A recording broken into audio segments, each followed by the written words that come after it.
हरे रामा हरे कृष्णा। कैसे हैं आप सब? स्वागत है आपका मेरा इस यूट्यूब चैनल पे। आज फिर से मैं आपके लिए कुछ नई वीडियो लेके आई हूँ।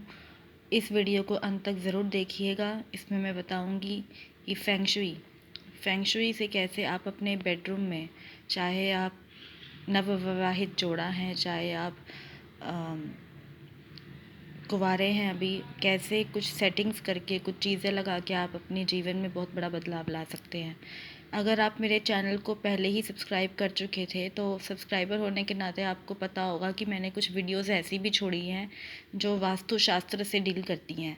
वास्तुशास्त्र और फेंगशुई वो एक ही सिक्के के दो पहलू हैं। बिल्कुल नाम इनके अलग अलग है लेकिन काम इनका एक ही है। हमारे यहाँ इसे वास्तुशास्त्र कहते हैं और चाइना, इंडोनेशिया और एशिया में इसको फेंगशुई के नाम से जाना जाता है, लेकिन रूल्स एक ही जैसे फॉलो होते हैं।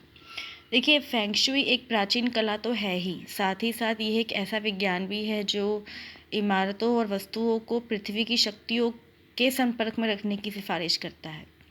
फेंगशुई का शाब्दिक अर्थ हवा और जल होता है। फेंगशुई के सिद्धांतों को लागू करने का विचार जीवन शक्ति का है, जो हमारे शारीरिक यानी कि फिजिकल सराउंडिंग्स में हर जगह मौजूद होती है।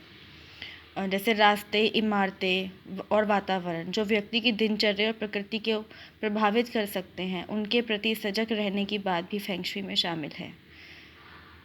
तो इसमें मैं आज मोस्टली बात करूँगी शयन कक्ष यानी कि हमारा बेडरूम। इसलिए मेरी रिक्वेस्ट है कि मेरे चैनल को सब्सक्राइब करें, इस वीडियो को अंत तक देखें, लाइक एंड शेयर करें अपने फ्रेंड्स के साथ, ताकि वो भी इन वीडियो को देख के अपने जीवन में बदलाव कर सकें।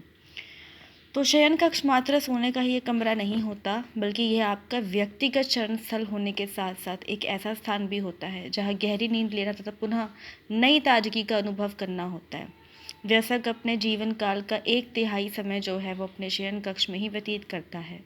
फेंगशुई में शयन कक्ष को घर के सबसे महत्वपूर्ण कक्ष का दर्जा दिया गया है, क्योंकि हम यहाँ पे एक किस्म से पूरे फिर से रिट्रीव होकर अगले दिन अपने नए दिन की शुरुआत करते हैं। अपने घर के इस हिस्से यानी शयन कक्ष में वातावरण संबंधी शक्तियों का उचित जो संतुलन बनाए रखना नितांत आवश्यक होता है, क्योंकि शयन कक्ष का आपके स्वास्थ्य और प्रसन्नता से प्रत्यक्ष संबंध होता है। तो पलंग के आकार से लेके शयन कक्ष को सजाने तक रंगों के लिए हर तरीके से मैं चीज़ें आपको इसमें बताने वाली हूँ। सबसे पहले तो दिशाएं बता देती हूँ। सबसे पहले है कि मकान का जो दक्षिणी और पश्चिमी क्षेत्र मुख्य शयन कक्ष के लिए सबसे उपयुक्त स्थान है। क्या बोला मैंने? मकान का दक्षिणी और पश्चिमी क्षेत्र मुख्य शयन कक्ष के लिए सबसे उपयुक्त स्थान है, क्योंकि यह दिशा शादी, विवाह, पति या पत्नी का भविष्य, रिश्तेदारी और भागीदारी को तय करती है तथा आपके लिए सफलता और समृद्धि का भी योग बनाती है। शयन कक्ष या तो मकान के पिछले हिस्से में स्थित होना चाहिए या फिर ऊपर वाले तल पर होना चाहिए। इस बात का भी ध्यान रखना चाहिए कि ये ना तो रसोई के पास हो और ना ही मकान के बीच वाले हिस्से में हो। तीसरी बात, उत्तर पूर्व दिशा शयन कक्ष। उत्तर पूर्व दिशा में शयन कक्ष के लिए कदापि आदर्श स्थान नहीं है। आपका इन उत्तर पूर्व में के बीच में या उस तरफ शयन कक्ष नहीं होना चाहिए। वास्तुशास्त्र फेंगशुई में अच्छा नहीं माना गया, क्योंकि यह हिस्सा प्रतिद्वंदी शक्तियों से जुड़ा होता है। यह दिशा शयन कक्ष के लिए अत्यंत असरदार होती है। इसके कारण आपको नींद में खलल तथा स्वास्थ्य संबंधी परेशानियां उत्पन्न होने लगती हैं और आपका मन घर में न रह के घर से बाहर ही भागता रहता है। मकान का दक्षिणी हिस्सा जोश और उमंग से भरपूर होता है। बेहतर शारीरिक संबंधों की इच्छा रखने वालों के लिए यह स्थान सर्वाधिक उपयुक्त है। जैसे पति पत्नी हो गए, उनके लिए ये अच्छा रहता है। मकान का दक्षिणी हिस्सा नवविवाहितों के लिए आदर्श स्थान है। मकान का पश्चिमी हिस्सा आनंद और प्रेमालाप के नज़रिए से भी काफ़ी अच्छा स्थान है, किंतु ये आपके फलते फूलते व्यापार और तरक्की को बुरी तरह से प्रभावित कर सकता है। शयन कक्ष के लिए इस स्थान या हिस्से का चयन करते समय सावधानी से काम जरूर लें। यदि आपका शयन कक्ष दूसरी बात यदि आपका शयन कक्ष गैरेज के ऊपर है तो यह अशुभ माना गया है। यदि आपके पास कोई और विकल्प नहीं है तो शयन कक्ष में मिट्टी के बर्तन या मूर्तियां इत्यादि रखें। जो मिट्टी की जो मूर्तियां, शिल्पकारी या आप देखते हैं ना, खिलौने आते हैं, वो रखें, ताकि नकारात्मक प्रभावों को बेअसर किया जा सके।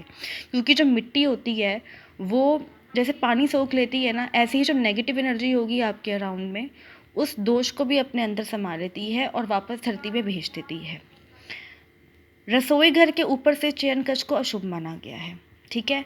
सो शयन कक्ष तहखाने को में कभी नहीं बनवाए। कुछ लोग होते हैं, वो ज़मींदार लोग, वो शयन कक्ष तहखाने में बनवाया करते थे, वो कभी ना करें। ऐसा करने से सकारात्मक ची की शक्ति अधिकता नहीं हो पाती तथा शयन कक्ष ठंडा, अंधेरे से परिपूर्ण तथा उत्साहहीन कक्ष बनकर रह जाता है। क्योंकि शयन कक्ष तो वो अच्छा होता है अगर आप हस्बैंड वाइफ हो, चाहे आप कुंवारे हो, जहाँ पे प्रॉपर सनलाइट आए, जहाँ पे जो है चिड़ियाओं की चहचहाने की आवाज़ आए, शुद्ध हवा आपके जीवन में पड़े, आपके स्वास्थ्य पे पड़े। जो भी व्यक्ति ऐसे शयन कक्ष में सोता है वो हमेशा ज़िंदगी में आगे सफलता की ओर बढ़ता है। शयन कक्ष में पलंग डालते हुए ये अवश्य देख लेना चाहिए कि पलंग के पाए शयन कक्ष के द्वार की सीध में तो नहीं है। आप अपने पैरों को भी कभी शयन कक्ष के दरवाजे की ओर करके ना सोएं। इस स्थिति में ऐसा माना जाता है कि कक्ष में कफन ओढ़े लोग प्रवेश करते हैं।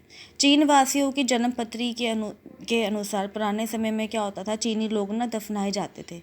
कभी कभी ऐसा भी होता था कि चीनी लोग मृत्यु के 1 महीने बाद तक दफनाए नहीं जा सकते, तो मंदिरों के सामने आंगन में दफनाने की निश्चित तारीख और तक कफन लाइन में रख दिए जाते थे। शयन कक्ष के दरवाजे की ओर पलंग के पाए होने से इस स्थिति की ओर इशारा किया जाता है, ठीक है। छत के बीच में, छत के जो बीम होता है ना, बीम जिसे कहते हैं, छत के बीम के नीचे पलंग पर कभी ना सोएं। जहाँ बीम पड़ जाता है ऊपर, आप देख लो बीम बनेंगे, उसके नीचे कभी मत सोना, ना अपना बेडरूम बनाना। फेंगशुई के अनुसार बीम के नीचे सोना अत्यंत हानिकारक माना गया है। इससे विवाह संबंध कला उत्पन्न हो सकती है। पलंग को बेहतर स्थिति में रखें। बीम पर लाल रिबन की मदद से 2 बांस की बांसुरियाँ लटकाएं। ऐसा करने से अशुभ योग दूर होंगे। मैंने पीछे अभी एक घर देखा था जहाँ पे घर में इस तरीके से ये हो रखा था, मजबूरी थी। अब वो मियाँ बीवी की क्या करते, नए नए आए थे घर, उनको कमरा उनको वही दे दिया। तो 2 बांसुरी लीजिए, उस पर हल्दी और चंदन लगा लीजिए, धूप दीप दिखा के उसको जो है ऐसे एक किस्म से बांधो, त्रिकोण करके ऊपर से मिला दो, जहाँ से वो बजाई जाती है ना वहाँ से मिला दो, वहाँ से उनको पूरा बांधो और फिर उनको उल्टा करके सीधा ऐसे लगा दो अपना जो है, एक ही साथ में बांधते हुए। तो वो त्रिकोण होगा। दोनों बांसुरियों को जो ऊपर से त्रिकोण बनेगा, त्रिकोण नीचे की तरफ होना चाहिए, तो वो बीम का दोष खत्म हो जाएगा। अपने शयन कक्ष में दर्पण को कम से कम संख्या में लगाएं तथा उनका कम से कम उपयोग करें।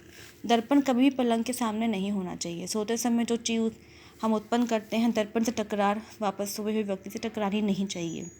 बिस्तर के सामने दर्पण लगा होने से क्या होता है, नेगेटिव एनर्जी टकरा कर वापस सोए हुए व्यक्ति से टकराती है और उसके लिए हानिकारक सिद्ध होती है। कुछ लोग होते हैं ना, बड़े होटलों में और हर जगहों में कुछ लोग होते हैं, वो उल्टे पुल्टे शीशे लगा लेते हैं कमरों में। ये कभी मत कीजिए। अपने कमरे में हमेशा आप मुश्किल से एक ही शीशा लगाइए जिसमें आप खुद को देखना चाहें, तो वो काफ़ी कारगर सिद्ध होता है। एक चीज़ और सबसे इम्पोर्टेंट, कि शयन कक्ष में कभी भी कोई संदूक, फालतू फर्नीचर हो गया, रद्दी सामान कभी ना रखें, क्योंकि वो आपका शयन कक्ष है। उसके अंदर अच्छी अच्छी चीज़ें लगाओ। ये रद्दी वद्दी सामान, ये जो फालतू घर में सामान होता है वो रखने की ज़रूरत नहीं है। खुले से खुला अपना शयन कक्ष रखो। अगर छोटा भी है तब भी उसको स्पेशियस बनाओ, ताकि आप लोगों को अच्छी ऊर्जा प्राप्त हो सके, ठीक है। अगर आप नवविवाहित जोड़ा हैं तो अपने बेड पे जो है आप लाल रंग की बेडशीट्स, लाल रंग की चादर, रजाई यूज़ कर सकते हो, प्यार बढ़ेगा। कामदेव और रति की काफ़ी पिक्चर्स मिलती हैं, शिव और पार्वती की पिक्चर्स मिलती हैं, ये भी आप अपने कमरे में लगा सकते हो। इससे प्यार मियाँ बीवी में बढ़ता है। अगर आप कवारे हो, अभी आप 10th 12th या अपनी जॉब करते हो, लड़की हो लड़का हो, तो आप अपनी बेडशीट पिंक या वाइट कलर की लगा सकते हो, ग्रीन कलर की भी लगा सकते हो, येलो पेंट अपने कमरे में कर सकते हो, ठीक है ना। और अच्छी अच्छी चीज़ें अपने कमरे के अंदर लगाओ जिससे आपकी ज़िंदगी में उन्नति हो। वैसे वाले चित्र मत लगाइएगा। हाँ, अगर आप कवारे हैं तो वो जो 2 हंसों का जोड़ा आता है, 2 कबूतरों का जोड़ा आता है ना मार्केटों में, इस टाइप की पिक्चर्स आती हैं प्रेम वाली, वो आप लगा सकते हो, ताकि आपके जीवन में अच्छा शादी ब्याह या अच्छा पार्टनर है। लेकिन जो लाल बेडशीट है और जो ये कामदेव रति और जो इस टाइप की पिक्चर्स आती हैं, वो सिर्फ हस्बैंड वाइफ जब आपका हो जाए, मैरिज हो जाए, तभी लगाइएगा। तो इस तरीके से जो सुगंधित फूल होते हैं वो कोई भी वर्ग के लोग वो अपने कमरे में लगा सकते हैं, क्योंकि सुगंधित फूल जो होते हैं अगर आप उगाते हो तो उसकी खुशबू जो आपके कमरे में आएगी वो भी अच्छा है। अगर डायरेक्ट सनलाइट आपके ईस्ट से आती है, ईस्ट से सीधा आपकी खिड़की से सनलाइट आती है कमरे में, तो ये और भी अच्छी बात है। सुबह उठोगे तो आपका जीवन भी ऐसे उजागर होगा। ठीक है, तो ये कुछ बातें थी जो मैंने आपको आज बताई हैं फेंगशुई के हिसाब से। मैं उम्मीद करती हूँ कि आपको ये वीडियो पसंद आई होगी। मेरे चैनल को सब्सक्राइब कीजिए, शेयर कीजिए, लाइक का बटन जो एक थम्स अप होता है दबाइएगा, और सब्सक्राइब करना बिल्कुल फ्री है। मैं अगली बार फिर आपसे मिलूँगी एक नई वीडियो के साथ।